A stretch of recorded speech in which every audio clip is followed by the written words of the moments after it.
হযরত ওমর পরিচয় দিলেন না। হযরত ওমর বুঝে ফেলেছে হযরত আবু বকর খলিফা। আমার মতন সলিমুল্লাহ না, আমার মতন কলিমুল্লাহ, আমার মতন চোর না, ডাকাত না, অর্ধ জগতের বাদশা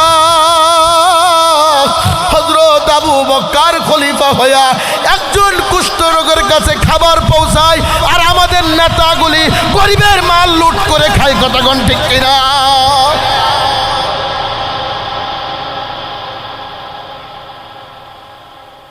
ভাইরা আমার, বন্ধুগণ আমার, হযরত ওমর হাতে করে ওই অসুস্থ রোগীর মুখে খাবার তুলে দিচ্ছে।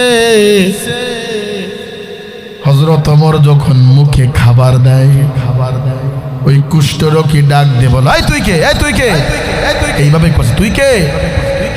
হযরত ওমর চিন্তা করলো, হাই হাই, আমি একজন খলিফা, আমার ধমক দেয়। বলে, তুই কে, সত্যি করে বল। আল্লাহু আকবার, সত্যি করে বল, আপনি কে, আপনি কে? আমাকে যে প্রত্যেক দিন খাবার দেয়, প্রত্যেক দিন যে খাবার আমার মুখে তুলে দেয়, সেই ব্যক্তি তুমি না, সেই ব্যক্তি তুমি না। ও আমার কলিজার টুকরা যুবক, কার মহব্বতে পড়লা, কিসের মহব্বতে পড়লা? কোন দুঃখায় তোমার আল্লাহর কাছ থেকে সরাই নিল? কোন গুনার মহব্বতে তুমি মা বাবারে কষ্ট দাও, তোমার মারে কষ্ট দাও, তোমার বাবারে কষ্ট দাও, গরিব মানুষরে কষ্ট দাও, বড় ভাইরে কষ্ট দাও, দাদাদের কষ্ট দাও? খোদার কসম করে বলি, তোমার মা যদি তোমার উপর নারাজ থাকে, তোমার জন্য জান্নাত হারাম, জান্নাত হারাম। আর তোমার মা যদি তোমার জন্য, তোমার উপরে খুশি থাকে, ও মা জান্নাতুকা ওয়া নারুকা, তোমার জন্য 8টা জান্নাতের দরজা খোলা। আল্লাহু আকবার। রোগী ব্যক্তি ডাকতে বলে, কে আপনি? সত্যি করে বলেন, কে আপনি? যে ব্যক্তি প্রত্যেক দিন আমার কাছে আমার মুখে খাবার তুলে দেয়, আপনি সেই ব্যক্তি না, সেই ব্যক্তি না। বলে, সেই ব্যক্তি কিভাবে তোমার মুখে খাবার তুলে দেয় রে বাজার? আল্লাহর বান্দা ডাক দে বলো, ও পথিক, আমাকে যে ব্যক্তি প্রত্যেক দিন আমার মুখে খাবার তুলে দেয়, আমার জিহ্বায় পোকা, ঠোঁটে পোকা, মুখে পোকা, এইভাবে সে হাত দিয়ে আমার মুখে খাবার দেয় না, কারণ আমি মুখে খাবার ঢুকাইতে পারি না। আল্লাহর বান্দা জিহ্বার উপরে খাবার নিয়ে আমার জিহ্বার উপরে ঢুকাই দেয়। ওই ভাই, একজন খলিফা হইয়া একজন কুষ্ঠ রোগীর মুখে খাবার দেয় নিজের জিহ্বা দিয়া, আর তুমি সলিমুল্লাহ কলিমুল্লাহ কয়েকদিনের ক্ষমতা পাইয়া আল্লাহর ভুলে গেছো, আল্লাহর বান্দাকে ভুলে গেছো। চেয়ারের লোভে আলেমদেরকে তুমি হয়রানি করো, আলেমদেরকে তুমি জেলখানায় ঢুকাও, আল্লাহর আদালতে বিচার দিব। কথা বলেন ঠিক কিনা? খলিফা কাকে বলে? আর আমরা একটু মুফতি হলে বাপরে বাপ, যদি নামের আগে আলহাস থাকে, ওরে বাপরে বাপ, এমন হাজির হাজির ফজরের নামাজ পড়েন। অনেক যুবক আছে, ইয়ং আইডল, এমন চুলির কাটিং দেয়, শয়তানেও হাসে, শয়তানেও কয় আমার থেকে বড় শয়তান। কথা কয় না? এটা কোনো সন্তানের দোষ না, যুবকের দোষ না, এই যুবকের বাপ মার দোষ। বাপ মা কেন শাসন করো না? এই কথা কোন ঠিক কিনা? যুবকের কোনো দোষ না, দোষ কার? বাবা মার দোষ। মা যদি তার মেয়েকে শাসন করতো, কোনোদিন বেপরদা পুরুষের সঙ্গে মেসেঞ্জারিতে ইউটিউবে কথা বলতো না। কথা কোন ঠিক কিনা? কেন তোমার মেয়েকে তুমি শাসন করো না? কি তিতা কথা হলো নাকি? তিতা কথা হলো, একজন মা একজন মেয়েকে ছেলেকে ভালো বানাইতে পারে, একজন বাবা একজন ছেলেকে একজন মেয়েকে ভালো বানাইতে পারে। এখন বাপ মাও হয়ে গেছে ডিজিটাল, ওই দিকে ঘরে ছেলে আর মেয়ে ফেসবুক নিয়ে সেটিং করতেছে, আর এই সাইডে বাপ মা 28 ইঞ্চি টেলিভিশন নিয়ে স্টার জলসা জি বাংলার পাগল হয়ে আছে। ঠিক কইলেও ঠিক, না কইলেও ঠিক। কেন সন্তান ভালো হয় না? একমাত্র কারণ সন্তান জন্মগ্রহণ করার আগে ওই মা ওই বাবা জিনার গুনার ভিতর লিপ্ত থাকে। তোমার মেয়েকে বিবাহ দেওয়ার আগে তুমি জিনার গুনাহ করো, কবিরা গুনাহ করো। 1 নম্বর কবিরা গুনাহ হলো গায়ে হলুদ, জুনিবাতি লাগানো, গায়ে হলুদ করা 1 নম্বর কবিরা গুনাহ। আপনাদের এখানে গায়ে হলুদ আছে? কম না বেশি?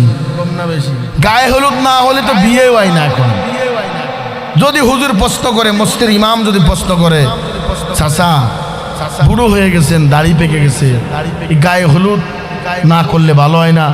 চাচা কত সুন্দর করে উত্তর দেয়, সমাজ রক্ষা করার জন্য করা লাগে। যে সমাজ বাঁচাইতে পারবে না, যে সমাজ তোমাকে রক্ষা করতে পারবে না, যে সমাজ ইসলামকে ছোট করে, যে সমাজ কোরআনকে ছোট করে, ওই সমাজকে আমি লাথি মারি, ঠিক কিনা? সমাজ রক্ষা করতে হবে। তুমি যখন জাহান্নামে যাবা, সমাজ দেখো আমার একটু বাঁচাও। সমাজ তো দূরের কথা, ওয়া উম্মিহি তোমার মাও পারবে না, ওয়া আবি তোমার বাবাও তোমাকে রক্ষা করতে পারবে না। রক্ষা করবে কে?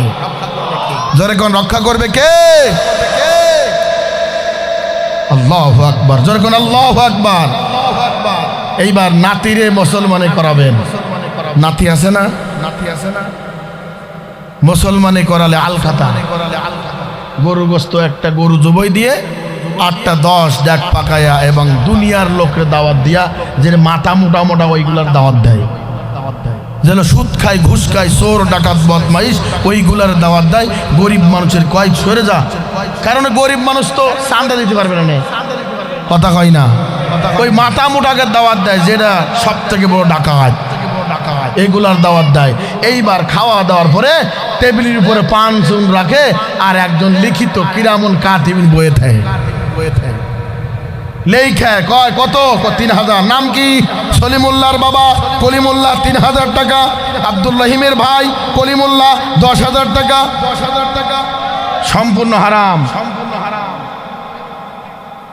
ঠিক হারাম। এইবার আর একটা সুবিধা হয়েছে, দাদা নাতিরে মুসলমানি করাবে, আশা ভরসা ব্যারাক সেরাক আছে কিনা?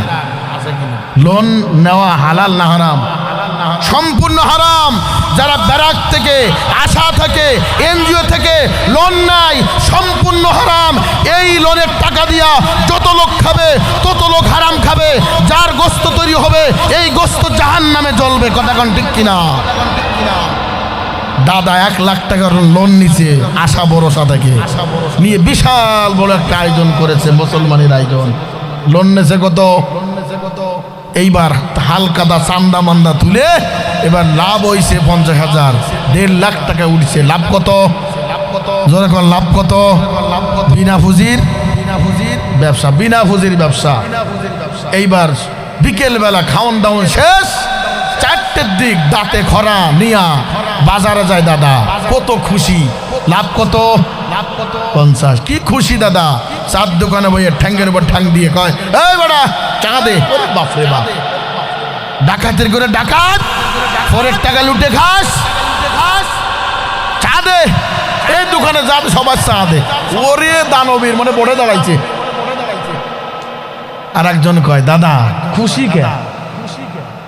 কয় নাতি বলিস না, 1 লাখ টাকা চান্দা তুলিছি ব্যারাক থেকে, নাতিরে মুসলমানে করাইছি, হালখাতা করেছি, 1.5 লাখ টাকা উঠেছে। লাভ 50,000, বিনা পুঁজির ব্যবসা।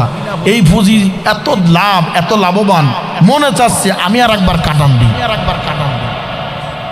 কথা কয় না? আপনাদের এখানে হালখাতা হয়? ওয়াদা করতে হবে আজকের থেকে আর কখনো নাতিরে মুসলমানি করাইয়া হালখাতা করবো না। পারলে সম্মত থাকলে ফি সাবিলিল্লাহ খাবো। কারাগার রাজি আছে ইনশাআল্লাহ বলি, আল্লাহ কবুল করো, আমিন। ভাইরা আমার, বন্ধুগণ আমার, হযরত আবু বকর সিদ্দিক রাদিয়াল্লাহু তাআলা আনহু আমাকে প্রত্যেকদিন এইভাবে খাবার খাওয়ায়। নিজের জিহ্বার উপরে খাবার দিয়াম, আমার মুখের ভিতর জিহ্বা ঢুকাইয়া খাবার ঢুকাই। আপনি মনে হয় আবু বকর না, আপনি মনে হয় ওই ব্যক্তি না যে আমাকে প্রত্যেকদিন খাবাই।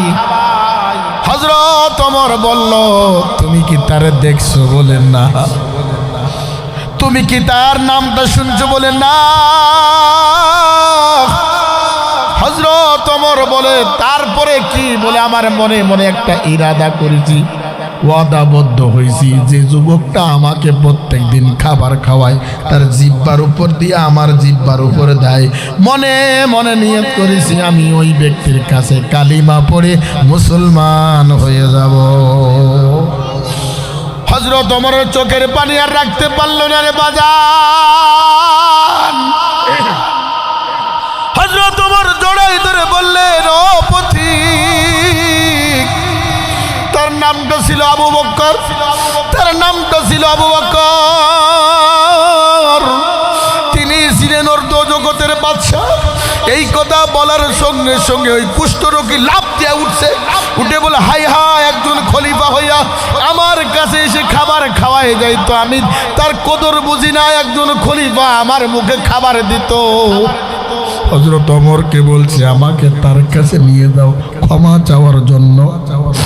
হযরত ওমর জড়াই ধরে বলল, ভাই, ওই আবু বকর আর বেঁচে নাই, ওই আবু বকর আর বেঁচে নাই, আমি দ্বিতীয় নম্বর খলিফা। ওই যুবক ডাক দিয়ে বলল, কি ওমর, আমাকে আর দেরি করবেন না, আমারে কালিমা পড়ায়া মুসলমান বানায়া দেন। আল্লাহ পাক রব্বুল আলামিন বলেন, কুল ইন কুনতুম তুহিব্বুনাল্লাহ ফাত্তাবিউনি ইউহিব্বুকুমুল্লাহ ওয়া ইয়াগফির লাকুম যুনুবাকুম ওয়াল্লাহু গফুরুর রহিম।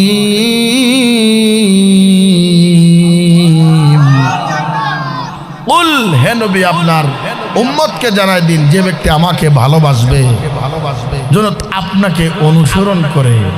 এখন আমরা আলেমদেরকে অনুসরণ করতে চাই না, নবী আর নাই, নবীর দরজা বন্ধ, অলির দরজা খোলা, নবীর দরজা বন্ধ, অলির দরজা খোলা। অলি কারা? যাদের ভিতর দুইটি গুণ আছে তারাই অলি। এক নম্বর হলো যারা সদা সর্বদা কাকে ভয় করে? জোরে বলেন, কাকে ভয় করে? অলি হতে গেলে গুণ লাগবে, মসজিদকে ভালোবাসতে হবে, আল্লাহর নামাজগুলি 5 ওয়াক্ত নামাজ জামাতে পড়তে হবে রে বাজান। আল্লাহর একজন ওলি, ওলিয়ে কামেল, আব্দুল্লাহ ইবনে মুবারক রাহমাতুল্লাহ আলাইহি, তিনি একজন ওলিয়ে কামেল। 5 ওয়াক্ত নামাজ জামাতে পড়তেন। রাত্রিবেলা আল্লাহর সঙ্গে বন্ধুত্ব করার জন্য যাই নামাজ বিজিয়া ছাদের উপরে উঠিয়া আল্লাহর মহব্বতের জন্য, আল্লাহর ভালোবাসার জন্য নামাজ পড়তেন। আল্লাহর ওলি আব্দুল্লাহ ইবনে মুবারক রাহমাতুল্লাহি আলাইহি আল্লাহকে পাওয়ার জন্য নামাজ ছাড়ে নাই, আল্লাহকে পাওয়ার জন্য ইবাদত ভুলি নাই, আল্লাহকে পাওয়ার জন্য রমজান মাসের রোজা ছেড়ে দেই নাই রে বাজান। ও আমার পর্দার মা, তোমরা নামাজ পড়তে চাও না, ঘরের ভিতর টেলিভিশন চালাও, ঘরের ভিতর টেলিভিশন চালাও, ঘরের ভিতর ফেসবুক টিপো, ঘরের ভিতর গান বাজনা শোনো, ঘরের ভিতর মূর্তি রাখো। যে ঘরে টেলিভিশন থাকে, যে ঘরে মূর্তি থাকে, আল্লাহ রহমত ওই ঘরে প্রবেশ করে না বাজান।